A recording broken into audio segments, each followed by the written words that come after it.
Hopefully you guys had a great time at the Nebraska Academy of Sciences meeting on Friday. I only saw 5 of you there, one of them being Wilson Edward Hardy IV. Oh, 5th, my bad.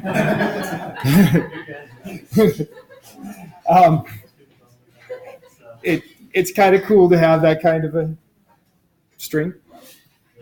Remember to turn these babies in. Either you can hand them in to me or you can scan them and upload them. I'm guessing most of you already scanned and uploaded. And get the people who just walked in.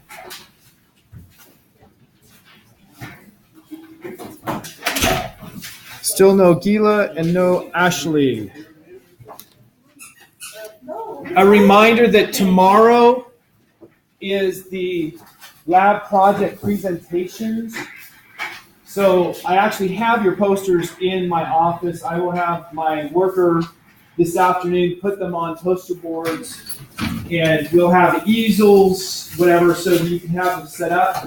I'll have each group give a presentation, somewhere between 15 minutes to a half hour presentation. Everybody in the group needs to be part of the presentation. You can't say, okay, so Edward did a lot of the work on our project, so we're going to let him sit out the presentation, and everyone should be a part of the presentation. Your presentation, your poster will be evaluated by your peers and by me, and if I get some teachers in here, by the teachers. And your score will be based on the composite of those, not equal weightings, but the composite from those. So you'll have the computer available if you have a PowerPoint or a Google Slides presentation. And keep it between 15 minutes to a half hour. We do not want an hour-long presentation, please.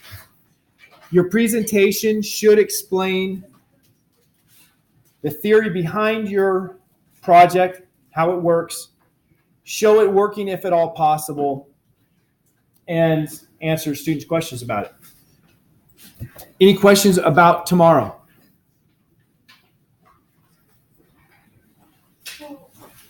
Are we just gonna show off the poster on the side and then do our presentation?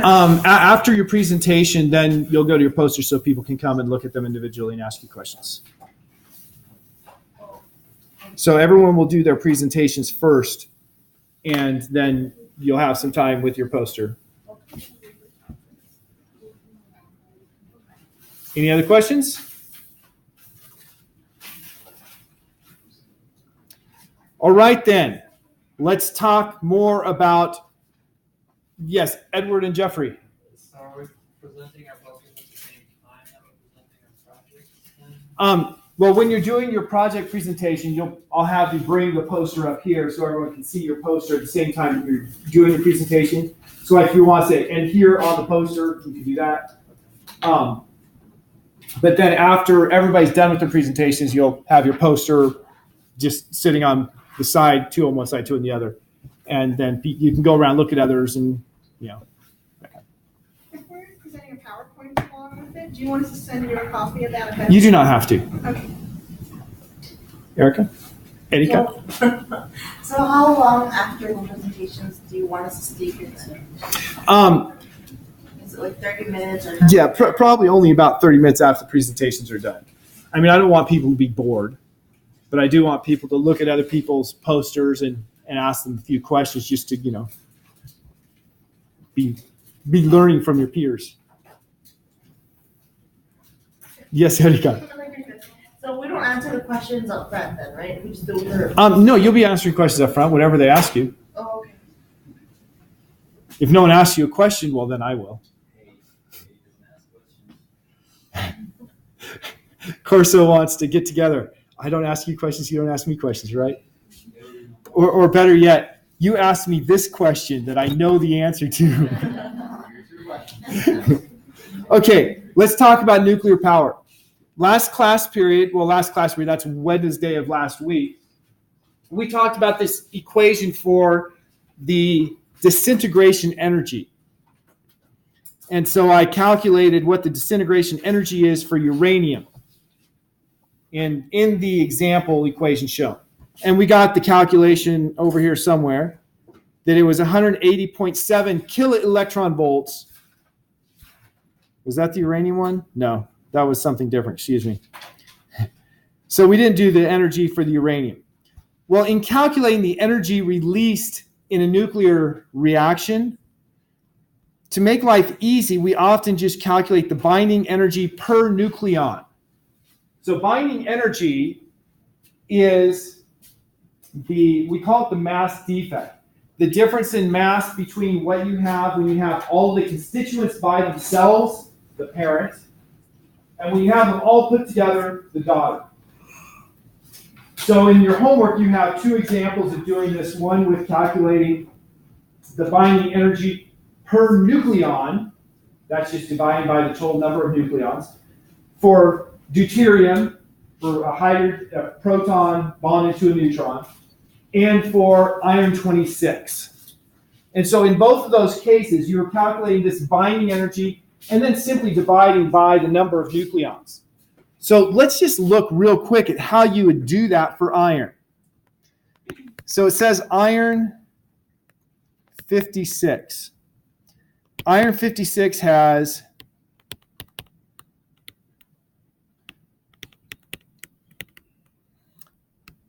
by definition, A is equal to Z plus N, so N is equal to A minus Z. So that's the number of protons and the number of neutrons and the total number of nucleons. To calculate the binding energy, it's the mass of the constituent, so I have 26 protons and 30 neutrons. But I am not done. What have I overlooked in the constituents of my iron-26 atom? Electrons. There's one electron for every proton in a neutral atom. And so that's the mass of the constituents in black. Now I need to subtract the mass of the iron 56. And then according to Einstein, rest energy is mass times speed of light squared. So I multiply that by the speed of light squared. In practice, then, you'll need to look up mass of the proton equals. I have that mass right here. Oops. Right here. Now notice that's only out to 6 decimal places. I say only out to 6 decimal places. Sometimes you'll need more. In this case, I don't think you do, but sometimes you need more than that. So you want to make sure you have good numbers for that. Mass of the neutron and mass of the electron. So I have all of those masses there, so I put them in.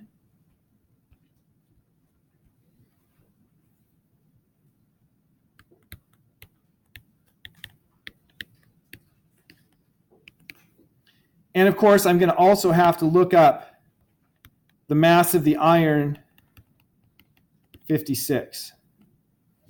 So I look all of this up, I multiply them by C squared, and that will give me the energy difference between the constituent masses and the atom. The atom has a lower mass, hence it's a lower potential energy state, and it will release the remaining energy. That's the binding energy. The problem asks for the binding energy per nucleon. So if I want the binding energy per nucleon, I'm going to have to divide by the number of nucleons,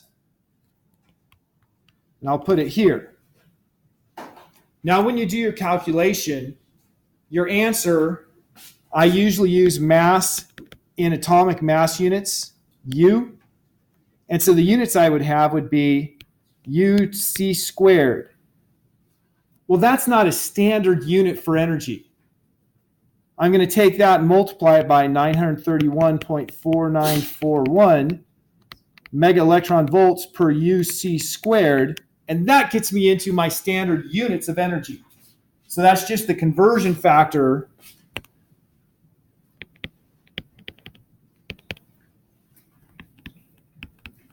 to change the units.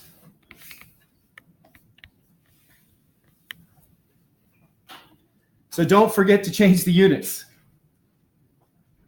but it's pretty easy to calculate that binding energy per nucleon. And so here is a table that shows all the calculations.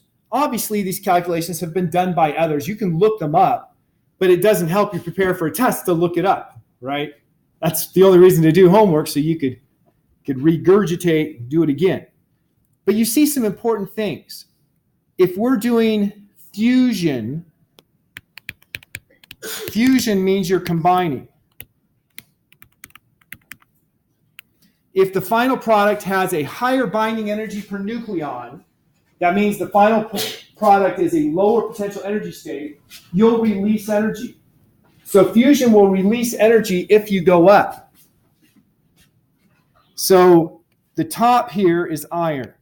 That's why we do the iron 56, because it's the top. It's the most stable of our nuclei. So if I want to combine things and release the most energy, I want to end up somewhere close to iron. Which side of the periodic table, in this graph, of course, we just have atomic mass on the horizontal axis. Let's talk specifically atomic number. What do I want my atomic numbers to be if I'm going to be joining things and ending with an atomic mass of somewhere around 60? Do I want to have bigger than 60 mass to combine them in at 60 or smaller than 60 mass? Smaller. So fusion, when you're combining things, has to be smaller things. So things over here can be fused and release energy. So we call them fusile, because you can fuse them and fuse the atoms and release energy. Now, if you could go from, notice H1 is not shown on this graph. Why do you suppose, and Erika, don't answer because I told you, why do you suppose H1 is not shown on this graph? Is what?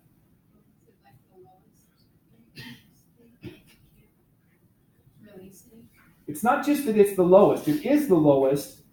What do you have in the nucleus of hydrogen? You have just a proton. It's not bound to anything.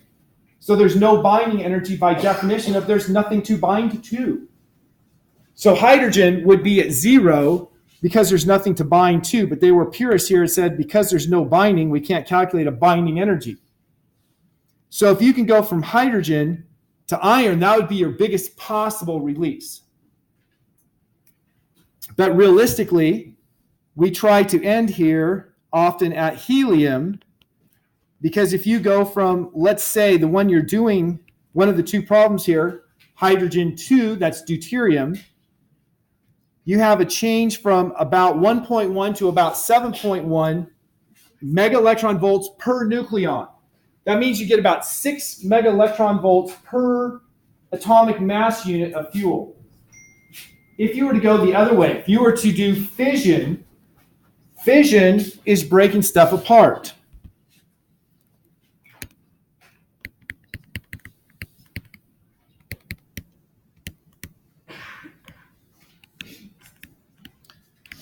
So once again, if we want to break something apart and end with pieces that are around 60, what does my original need to have for its mass? It's going to have to be much bigger than 60. So things that are out on the right-hand side here are fissile. These are things that you can release energy from through fission.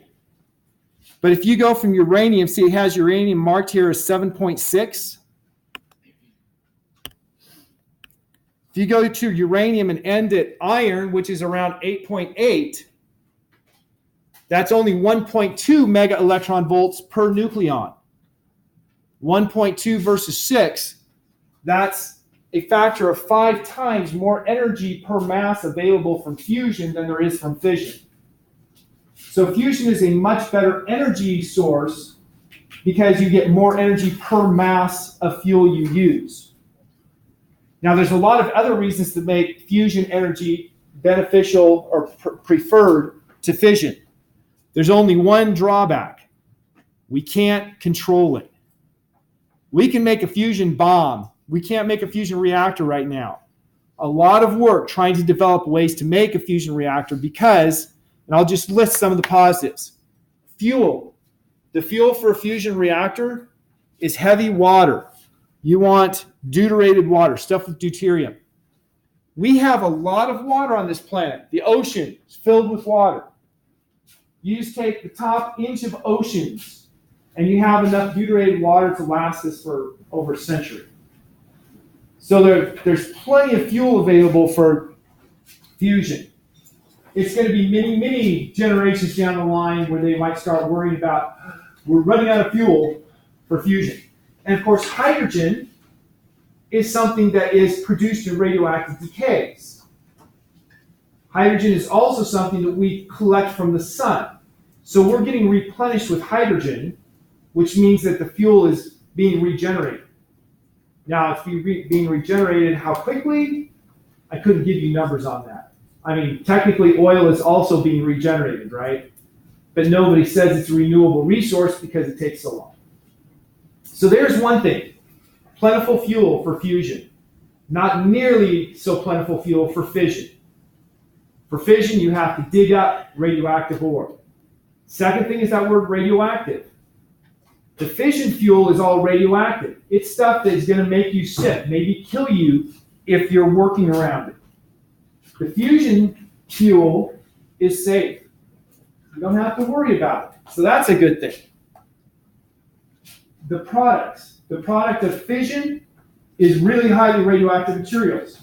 Waste that we have to find a way to dispose of so it doesn't kill people. The waste of fusion is helium, a gas we like to use to make our voices sound funny. Why does helium make your voice sound funny? Do you remember? It has a higher speed than air, which, I mean, it's the mass is lower mass. So, plenty of fuel, no danger for the fuel or the product. Fusion is better. It's just we have to figure out a way to control it. Now let's talk about controlled and uncontrolled radioactive cases. So nuclear power plant. Let's just start with an opinion poll. Is nuclear power good or bad? How many people say nuclear power is good? Okay, that I would say is a majority. How many say it's bad? There's one person that raised the hand. So we have, some disagreement there. Most people say it's good. Here is how a nuclear fission power plant works. You start by having your fuel. So your fuel is shown here in the form of rods.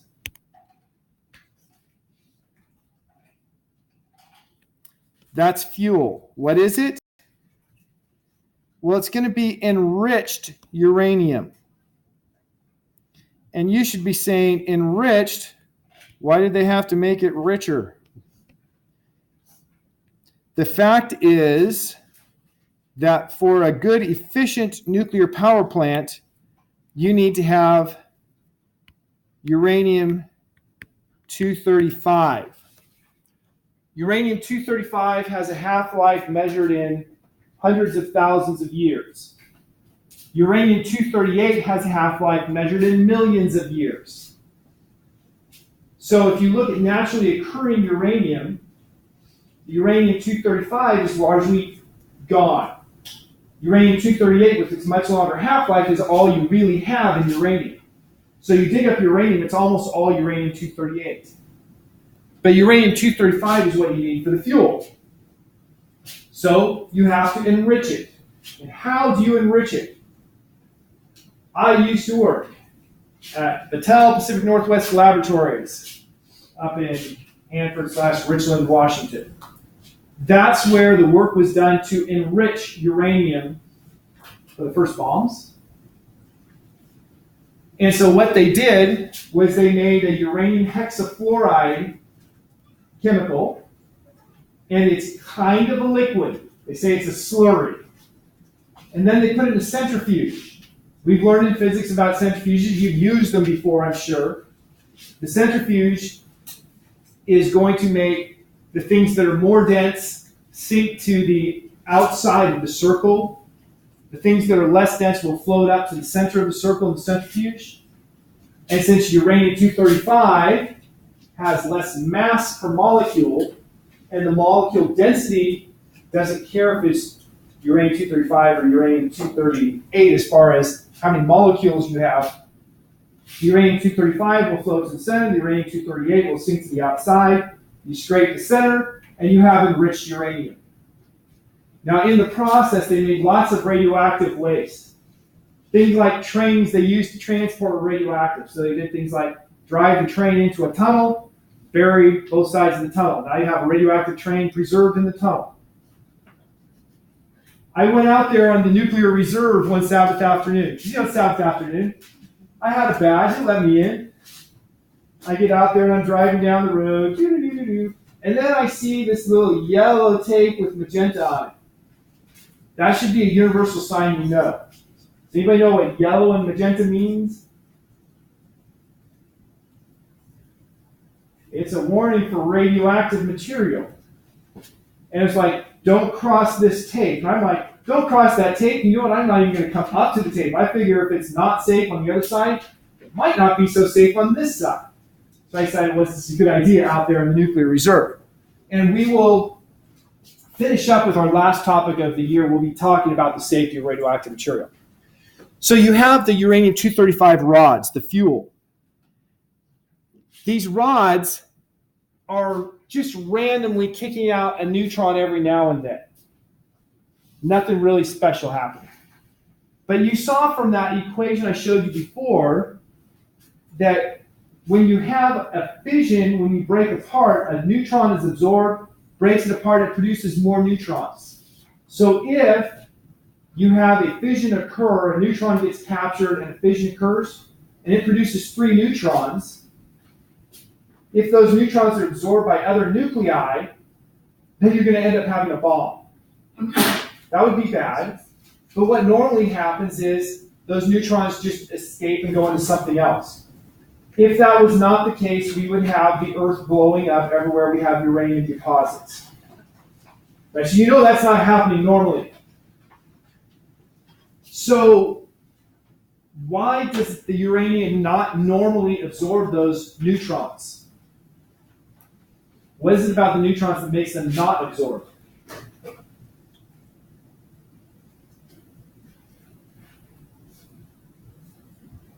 There are 2 factors.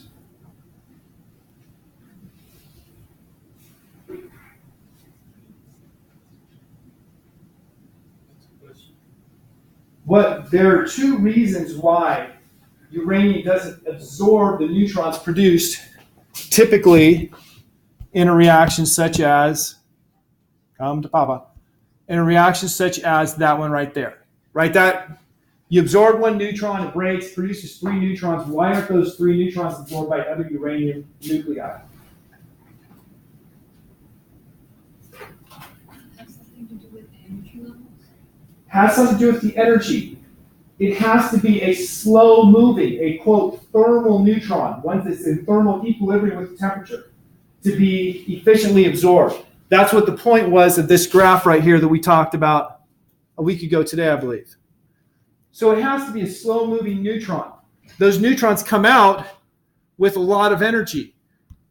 And so the neutrons tend to just go flying through the uranium and not slow down enough to be absorbed. The second reason is just you don't have enough collisions with uranium. You get out of the sample, it's gone. So there's a geometry answer, and it has to be slowed down. If you take a bunch of uranium, put a whole bunch of it together, you're going to have so many collisions before the neutron gets out that it'll lose enough energy that it will be absorbed. And then you will have a bomb. So we call that mass, where you have enough collisions for the neutrons to slow down and be absorbed before they're emitted, a critical mass. So that's what critical mass means. You have enough mass that on average, for every decay that occurs, you're going to have 1 more that occurs. If you have 1 more that occurs, you're going to have a constant level. That's actually what we want in a power plant.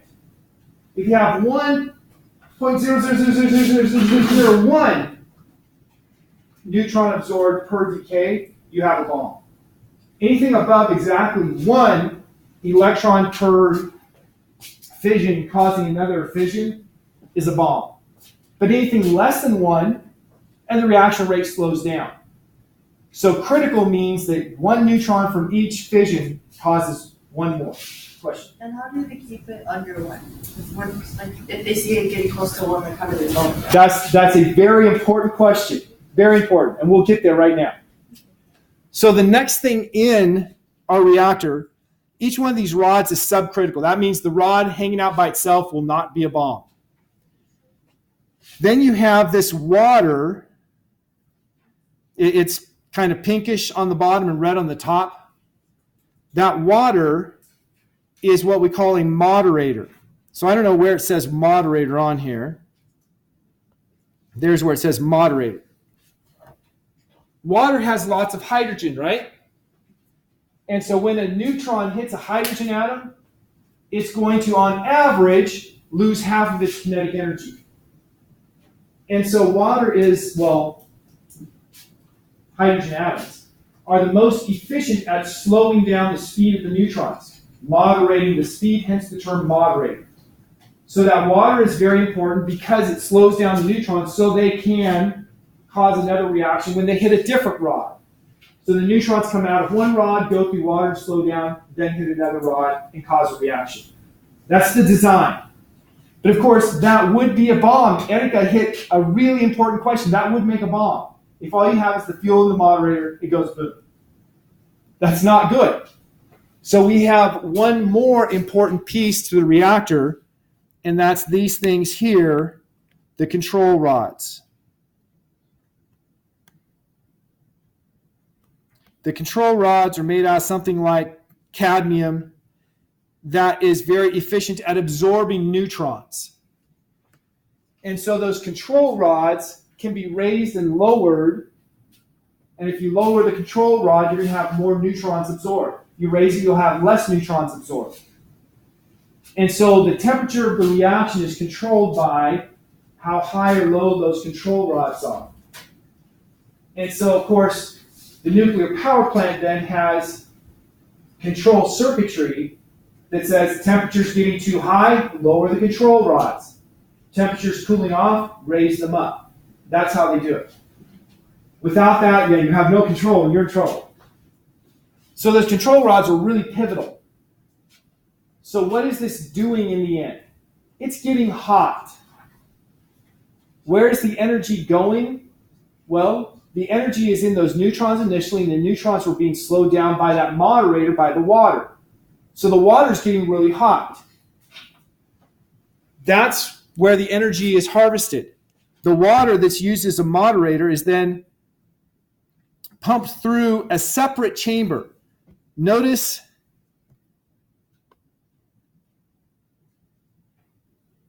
there is no exchange of water between this pipe and the tank around it. That's actually an important aspect. The water that's been in the nuclear reactor, it will have received a lot of radiation. You're going to be creating radioactive elements like tritium. And so we don't want that radioactive water to escape. So the water's contained. So you should have no contaminated water getting out of your nuclear power plant. It all stays internal. You're heating up regular old water, and then that regular water runs a steam plant. So this is just a steam power plant.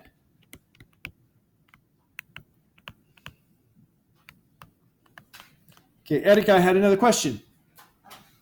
My question is, what do they do with the radioactive water? You said it stays inside. Yeah. But like, can they reuse it without having a reaction? Yeah, they just keep reusing it. Yeah, it's fine in the reactor. So that's a nuclear power plant and its basic essence. Now, there's lots of different variations. You know, the steam power plant has different variations. And some of you for general chemistry might have gone to the power plant down there in Hallam. It's gone through a couple different variations on how they generate power, whether it's burning coal or burning coal gas or so on. But in the end, it's a steam power plant. Nuclear power plants are steam power plants. And we have nuclear power plants here on the Missouri River. Why are power plants always on bodies of water? The cooling water. Not the water that's in the moderator, but the cooling water. They bring in water from, river, in the case of here in Nebraska, from the Missouri River. And then that water is used for the steam power plant. And then the steam is, dumped back in the water, making it just a little warmer water. So that's why they're built on waterfronts. And of course, steam plants of any kind should be built on a waterfront ideally, because then you have a plentiful supply of water for that steam power plant. Everybody understand how a nuclear power plant works here? What's the most important operational parameter for that power plant? Okay, that you have the control rods at the right level so that we call it the multiplication factor. The number of neutrons produced in fission reactions that go on to cause another reaction is 1. Anything above 1, it's a bomb. Anything below 1, it just cools down. It's not effective at producing power. So it's got to be right there at 1, which we call critical. Supercritical, it's above 1, it's a bomb. Subcritical, it's below 1, it's cooling down. Bombs. Bombs are a lot easier than power plants. Why is a bomb easier? You don't need to try to control anything. So here I have a couple different bomb designs. Here is a uranium-235 bomb. You start with 2 masses that are each subcritical. And you have a separator here. And when you want to go boom, you put a little explosive that makes those 2 half spheres, hemispheres would be the technical term, slam each into each other.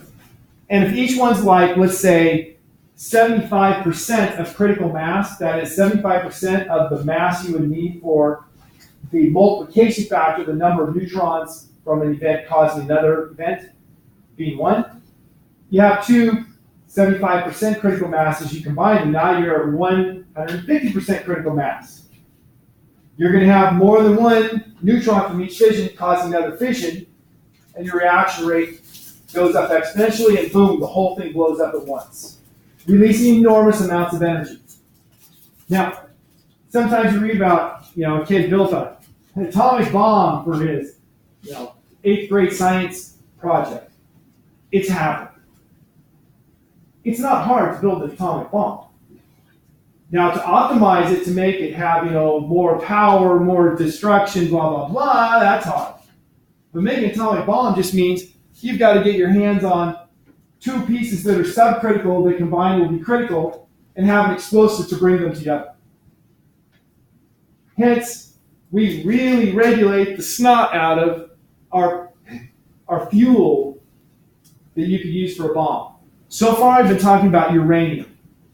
What kind of uranium are you going to need for a fission bomb? 235 again, because that's the one that works in a power plant. It's going to be the one that works in a bomb. There is a second type of fission bomb design here, and it's actually using a different material. This here is a plutonium-239 bomb. What's different about the plutonium-239? Instead of having 2 hemispheres, this one here has a whole bunch of pieces that are each subcritical that are all going to be fired at once to come together to form a critical mass. It's a more difficult geometric problem, but it's the same idea. Now, plutonium-239. Plutonium-239, if you look back here in the periodic table, it is not in black. It is in white with black outlines. Plutonium here, it has written 244 for a nominal mass for it. That says 239. How do we get that plutonium-239? Well, It doesn't exist, so we can't enrich something that doesn't exist. We have to create it. Now this has a tie-in analog with astronomy. With astronomy, Uranus, you see the relationship there. Uranus had an orbit that indicated that there's got to be some massive object beyond it that was causing fluctuations to its orbit. And so scientists, based on the orbit of Uranus, predicted there must be a massive object, it must have this mass, it must be here at this time with this orbital parameters. So they trained the telescopes and they found an object, Neptune. Neptune. I need the two stories crossed over with my names. Neptune, once again, had an orbit that they could not explain unless there was another massive object. And so they said there must be another massive object. They predicted where it should be, just like they had with Neptune. They looked and they found Pluto. Only problem here was that Pluto did not have enough mass at all to be what they were looking for. Pluto just happened to be there, and in the end, it turns out that general relativity, saying that mass warps the space-time continuum, changed their understanding of how the gravity worked, and it turns out there is no object that was perturbing the orbit of Neptune. Coming to this, uranium, when you bombard uranium with, I think it's with neutrons, uranium-238, it will produce neptunium. And then if you continue bombardment, you can produce plutonium-239. So plutonium-239 is created from the common isotope of uranium, uranium-238. Hence, the plutonium-239, I think somebody here had some kind of geographic connection with Oak Ridge National Laboratory. Yeah. Oak Ridge is where they created the plutonium for the first plutonium bomb. Now, you may or may not know that the U.S. dropped 2 nuclear devices on Japan. The first one on Hiroshima was this type of bomb. The second one on Nagasaki was that type of bomb. And so conspiracy theorists, well, different kind of conspiracy, I suppose, say that the Japanese people were ready to surrender after the bombing of Hiroshima, but that the U.S. really wanted to test both types of bombs. And so they went ahead and bombed Nagasaki before they had a chance to surrender, and then the Japanese surrendered. Traditional interpretation is no, the Japanese people were not ready to surrender after the first one, but after the second one, they're like, well, if you're going to keep doing this, we won't survive. And then they signed the whatever. I can't remember the name now. Anyway, they surrendered on a ship. This nuclear bomb, those 2 bombs there, I've talked a little about the Manhattan Project. The scientists here in the United States thinking that their way of life was going to end, that they were going to be under a totalitarian system that did not allow differences. If you were the wrong skin color, you would be killed, right? And so they were earnestly working at their physics to develop these bombs, to make these bombs, not just to make a bomb, right? They realized that you could make a bomb, but and that was easy to do, but to make ones that were very effective. And then the bombs were dropped. And they looked at what had happened, and they were shattered. And so as I talked about before, now I remember J. Robert Oppenheimer. He refused to do more research into the nuclear bombs. He said that is definitely a bad thing. We as physicists lost sight of our responsibility to society. And instead, we just built a bomb, and we should have never done that. We've unleashed evil. So many of the scientists who worked on that, shall we say, repented of their sins. They didn't realize, they didn't stop to think. And that's an important thing that all of you, as you go out into your careers, need to keep in mind. No matter what you're doing, whether you're a physician, a dentist, a person on a road crew, you need to think about the ramifications of what you're doing.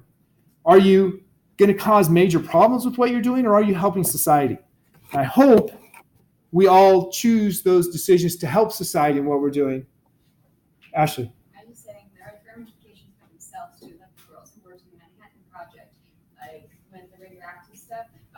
They thought it was cool because it was glowing, and they would put it on their teeth, and they would put it in multiple, different places on their body, and they got a lot of repercussions from that, a lot of medical stuff. Yes, there's safety issues. Yeah. Now, talking about the bombs, has anyone ever been to like Hiroshima or Nagasaki? You have? No. I was in Hiroshima on the anniversary of the Nagasaki bombing. I missed the anniversary of the Hiroshima bombing by 2 days, which is probably good because I still got assaulted on the street by some old drunk man, saw my white skin and got in my face. It was also kind of funny at the Hiroshima museum, the Peace Museum. There are these guys collecting signatures. You want peace, don't you? Yes, I want peace. Well, sign here. I didn't know what I was doing. I signed here. Fucking the guys, right? Well, what did I sign? I found out on the news later. I signed a petition for Japan to have their own military force. I said I wanted peace. I didn't want a military force. Anyway, when you're there, it's really, really sobering. You see the damage that was brought by this. You have things like a wall from a bank, money bank. And on that wall, you can see the shadow of a man. Why? Because that man was sitting there waiting for the bank to open when the bomb detonated. And that bomb produced a shock wave and a lot of high energy particles. And those high energy particles bleached the brick, making it lighter in color. But where his body was, his body absorbed the radiation. And so the brick wasn't bleached where his body was. Now think about the energy that was absorbed by his body. That's going to cause a lot of damage to the body. Did he die with the bomb? Honestly, I don't know. Probably not, or we wouldn't have the story. But when you receive that kind of radiation, you have so many cells that are damaged that your body can't keep up with it. And so you get what's called radiation sickness, where your cells are dying and there's no new cells to replace them. And skin breaks apart and you die. A slow and agonizing death. So with that bombing, I think it was something like, 100,000 people died within a short time period after the bomb. But then over the next 20 years, about the same number of people died from secondary effects, like cancer that developed secondary to the radiation.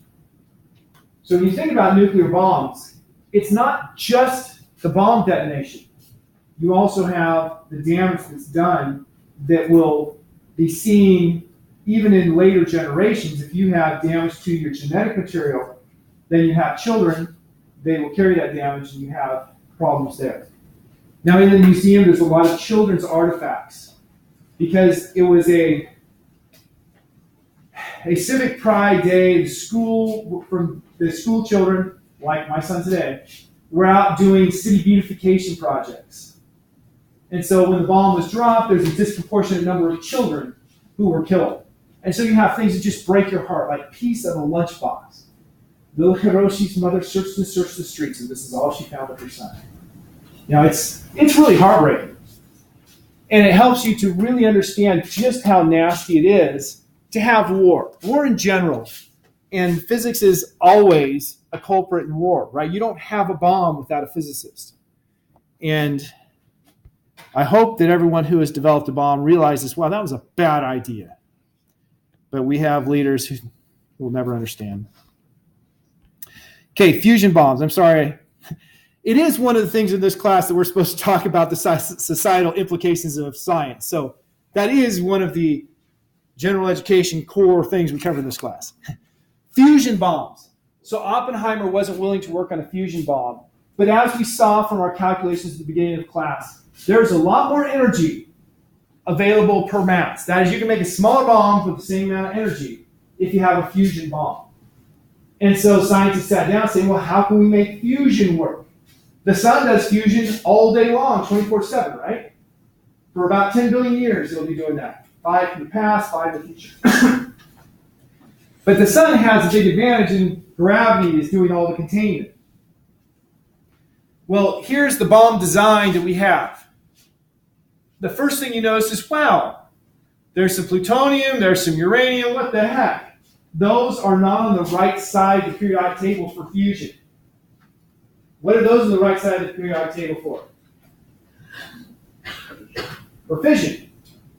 Well, that's because in order to create the high temperatures and pressures necessary for fusion, you're making nuclei collide. How do you make two nuclei collide? We've all learned that like charges repel. These nuclei have really big positive charges, well, really big, hydrogen's just +1. But they have positive charges that are repelling. So you have to make the nuclei come toward each other really fast in order for fusion to occur. You also have to make that happen a lot, which means you have to have high pressure. So in order to create fusion, you need high pressure and high temperature. The only way the scientists figured out to do that is to make a fission bomb. So they have their fuel for fusion. That lithium deuteride is the fuel for the fission. Now you're like, lithium deuteride? I thought you said hydrogen. Well, deuteride is, of course, deuterium. And the lithium, as you can see there, when a neutron produced in copious amounts by the fission bomb is absorbed by the lithium, it breaks it into a helium and a tritium. So you have deuterium from the lithium deuteride, and you have tritium from the lithium itself breaking down. That's the fuel for the fusion. And that plutonium, uranium in the middle, you notice those are both fissile materials in the middle. That's called the spark plug. It's to help keep the thing, going until it takes off. So that's a fusion bomb. A lot more payload per mass, a lot more energy per mass. One of the things that you can do with nuclear bombs is you can tune them. You can tune them to be more or less damaging. Where in the world? There it is. So here we have a conventional bomb's energy, about 10%. Oh, there it is. About 10% of its energy goes into heat, making things hot.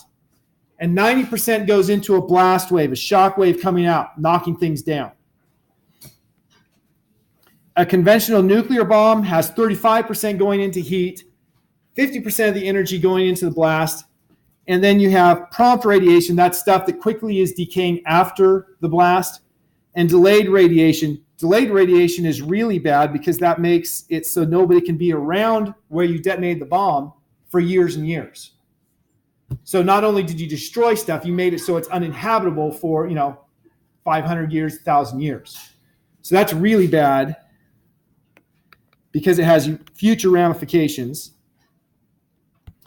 And then with a radiation-enhanced nuclear bomb, otherwise known as a neutron bomb. Neutron bomb means a fusion bomb that is enhanced for prompt radiation.